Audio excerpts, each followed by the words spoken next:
Hello, everyone. Happy Saturday. There's a lot of good football, good college football on today's. I'll get into that a little bit later. But first, my favorite Cowboys reporter and secret crush. I don't know how secret that is. I say it every time I say her name. But Jane Slater, she reported three names yesterday. And it was first Urban Meyer, who I'm not totally into. There's a lot of questions in his past, and I have no idea what kind of coach he'd be on the professional level. Nick Saban, a professional, Nick Saban in college, two totally different human beings. But he did bring two programs to national championship dominance. With Florida and Ohio State. Well, Florida, I think, had like 31 players arrested during his time there. A lot of bad Florida players came out of that program. And I understand, because people say in the NFL, you grown men and they're responsible for their own actions, and that's extremely true. But however, you got to also know that men are stupid.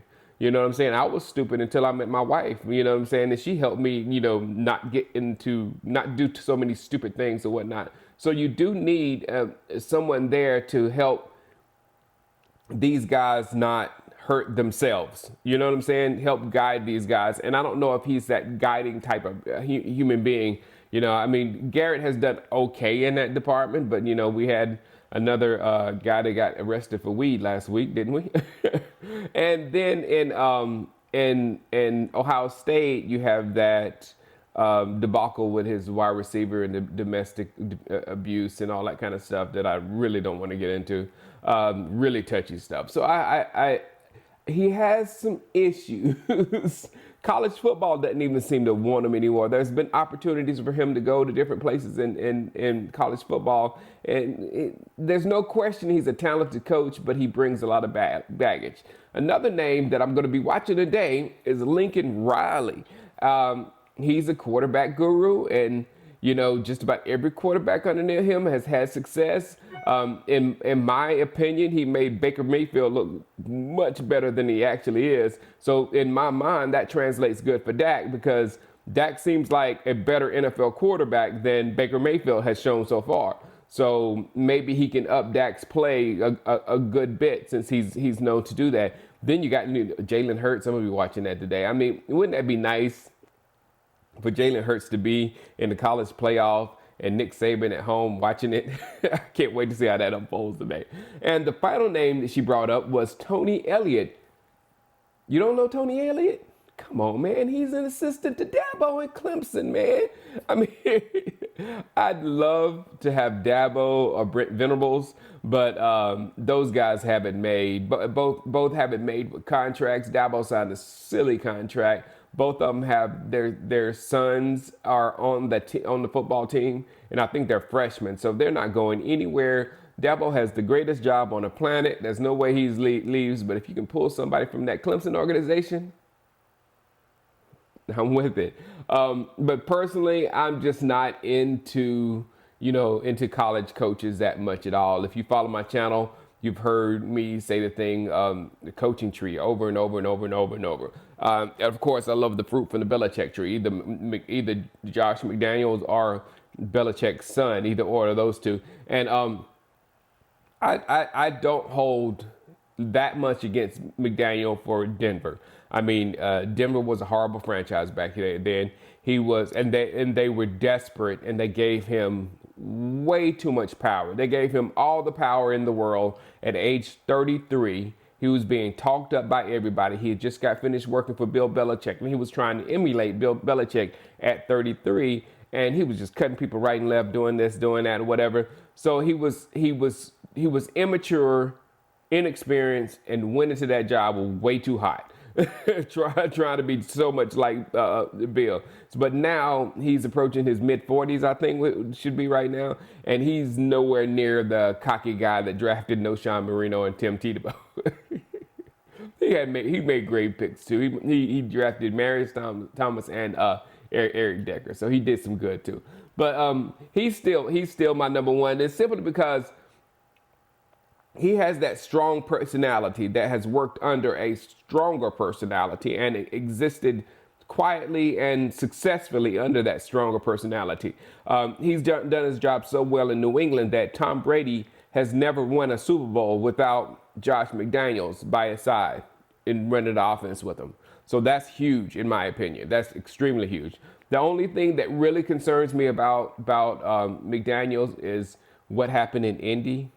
I think it was a couple of years ago. What happened in Indy last year, a couple of years ago, when he was supposed to take that job and then backed out or whatever. I want to know the full story. I would love to know the full story on that one. And another guy I like a whole lot is Robert Saleh. He's a 40-year-old hype man, defensive coordinator for San Francisco 49ers. Love him. He will bring so much energy and so much passion to our football team. And I believe defense is where our problems are. We have enough talent on offense to win a Super Bowl. We don't have enough talent on offense to win a Super Bowl by itself. We need defense. We need defense bad. All right, the only issues I'm having coming from that game right now, I'm totally dejected from this organization, but the only issue I'm having is with Dak. I'm still 100% in Dak's corner, but there's a lot of people that's trying to put this entire thing on the feet of Dak Prescott, which is borderline weird to me.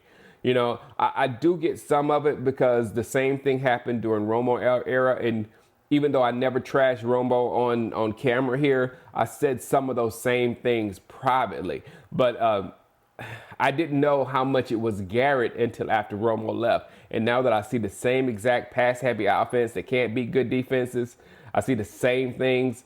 And then you couple that with only 2 playoff victories when you had a quarterback like Tony Romo. That's just completely inexcusable. But back to Dak. He didn't have a good game at all. Of course he didn't. I mean, it was obvious. But here's the thing.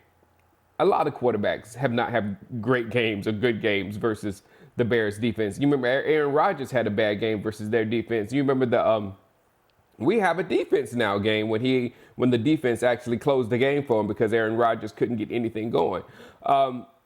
The Bears have been tough on almost every quarterback, but the Bears offense, 28th in the league, and they've really done nothing on most defenses in the league except for ours until they reach our top 10 defense or whatever we're supposed to be. So again, it ties into we have some serious defensive problems. So I have not moved not one iota on Dak, and I am not going to move on Dak until I see another person putting stuff into Dak's ear, because I'm not sure that I believe in anything that's going into Dak's ear right now. I mean, Dak should be running. He should be running, and he should be passing for an average of 240 per game, around that. Yet he does not run, and is on pace for a 5,000-yard season. Unfreaking believable. I would never in a million years play Dak Prescott that way. Never. He's not built to play that way. Okay, all right. I'm going to go watch some college football. Go Clemson. I'm a little worried about Virginia today. This end of the ACC championship game always gets me a little bit worried. Just that Clemson might be looking ahead and things of that sort. So take care of Virginia today. And go Toni Elliot and go Jalen Hurts. Utah laid an egg last night. If you got to watch that game, I got to watch it. I was very interested in seeing what Utah had. But they laid a serious egg last night and opened the doors for Oklahoma and Baylor, and we'll see how that happens today. All right, guys, I will see you tomorrow watching some football. Holla at you. Peace.